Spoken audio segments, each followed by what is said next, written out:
Bonjour ou bonsoir et bienvenue sur le blog de Vincent, moi-même donc, pour ceux qui ne me connaissent pas. Donc je suis avec mes patins rollerblade, donc qui date de 1998, un modèle de collection qui est toujours en état de rouler, donc un patin parfait pour la randonnée avec donc une accroche amovible qui permet de marcher, on verra ça tout à l'heure, mais tout de suite donc une destination, la citadelle. Allons-y.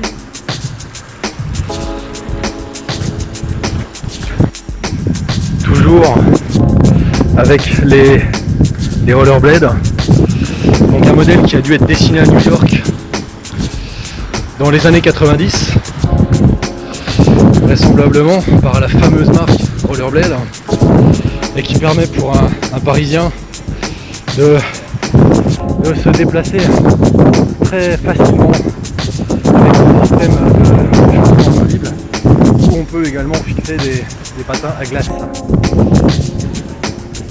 Et donc ça me rappelle un peu Nicolas Hulot et Ushuaïa, il y a... non pas Ushuaïa, Ushuaïa, il y a plus de 30 ans,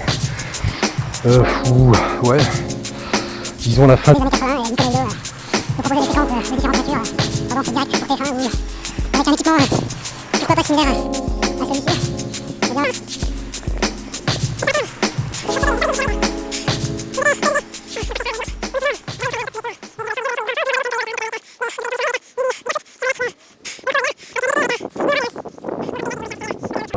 pour une personne, enfin moi, des tas de choses extraordinaires.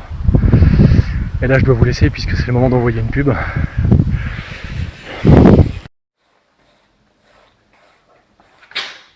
Excusez-moi, donc pour une sortie toujours sécurisée et fiable, donc vous allez constater que l'entretien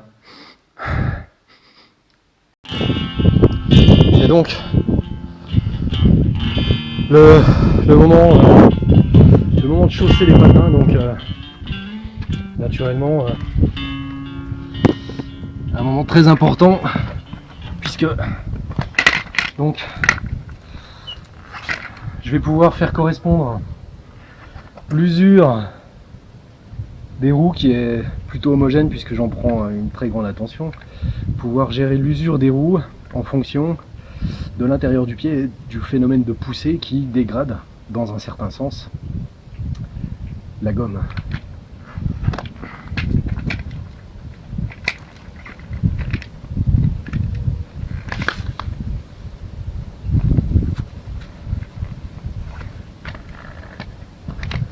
Alors, pour la suite, ce patin n'est absolument pas recommandé pour faire de la descente, mais a priori, si je suis capable de rouler sur du plat, sur une montée, je devrais pouvoir descendre avec, tout en sachant qu'il était équipé d'un frein que j'ai retiré à force de l'avoir usé. Et donc, comme ce sont les 20 ans de fonctionnement de ce petit roller, je suis très heureux de pouvoir l'engager à nouveau sur une descente particulièrement intéressante en termes d'architecture, puisque les routes sont architecturées par le génie civil, les mines ou que sais-je encore, la DDE, les ponts et chaussées. Et donc maintenant, place au downhill libre, puisque je suis monté sans payer de forfait pour les remontées mécaniques. Alors, allez, c'est parti.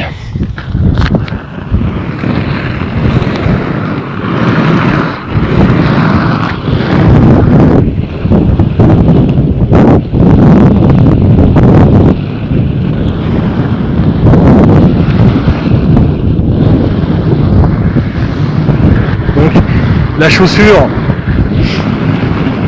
chaussure est tassée en termes de mousse, le maintien n'est plus très bon, mais par contre l'expérience et la connaissance du patin est vraiment totale, donc ça reste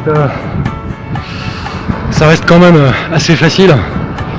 Reste à savoir si le patin acceptera un peu de glisse. De toute façon il n'aura pas le choix, sinon c'est moi qui vais me casser la gueule.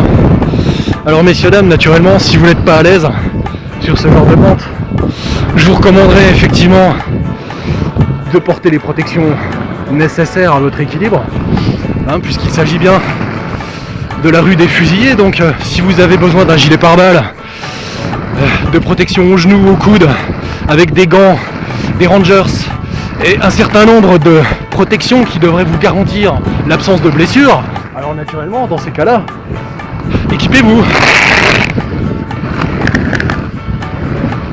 Pour ma part, j'use la route et l'engin qui s'y engage. Donc le patin étant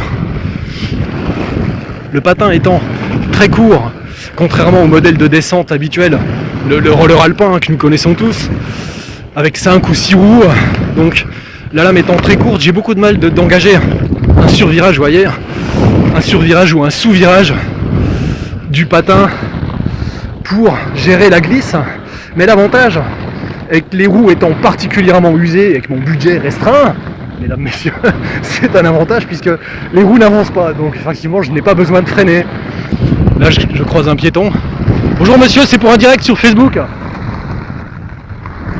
Tant pis, on n'a pas de succès à chaque fois, Alors là voilà, donc la rue des Fusillés est quasiment bouclée tranquillou, hein, sans forcer, relax, peinard. Alors là, bon...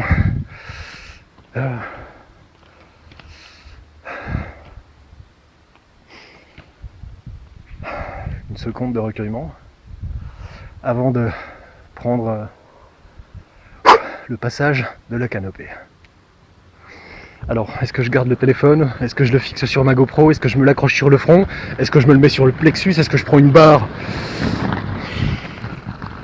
de filmage ou une barre de prise de vue? Les solutions sont multiples, a priori je m'en fous un peu. Donc je vais y aller tranquillou comme d'habitude et essayer de garder le direct live, mais sachant que j'ai un problème pour mon blog, je ne peux pas diffuser une trop grande quantité d'images à la fois, sinon ça aurait plutôt tendance à saouler. Alors là, bon, séquence Ushuaïa, voilà, la même. Donc c'est quand même fou, hein, la vitesse à laquelle les chantes poudreuses fondent, c'est fou quoi, franchement. J'ai un peu l'impression d'être quelque part à la Plagne, dans une session de ski grand dos. Ou alors 5 secondes pour une vague, c'est vraiment très court. Ça c'est pour moi. Pour Mickey Picon, ça sera plutôt des vagues de plus en plus longues et de plus en plus hautes. J'imagine que ça doit être ça à cause du réchauffement climatique, enfin j'espère pour les surfeurs. Mais bon, soit les surfeurs auront des grosses vagues, soit les skieurs n'auront plus de neige. Le débat est permanent, franchement. Les questions sont multiples, les réponses existent, la vérité existe. Et après une petite pause, messieurs, dames, je vais pouvoir vous assurer que cette vidéo a été réalisée entièrement, sans aucun trucage, et sans aucune préparation non plus, hein. C'est vraiment de l'impro total, c'est du webcam live, c'est tout est vrai, je change de main. Voilà, maintenant la partie plaisir, hein, on a fait le plus gros, sportivement c'est le plus engagé, c'est le plus relax, maintenant il y a des petites vaguelettes sur la route, ça a tendance à...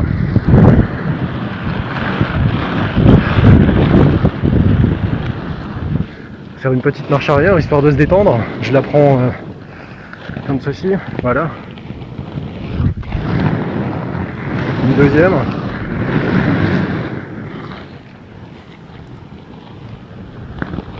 Voilà, je sais pas ce qu'il faut de plus, hein, franchement.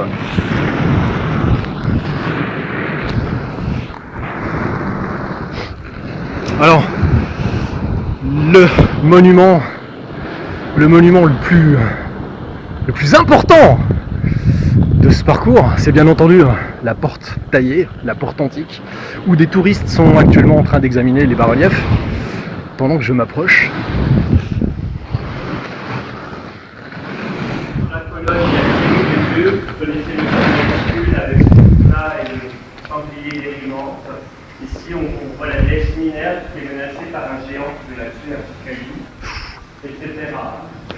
va pas laisser faire ça.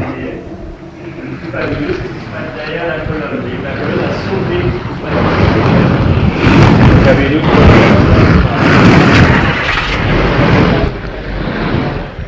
Et donc voilà le monument le plus intéressant de l'année là. Ah.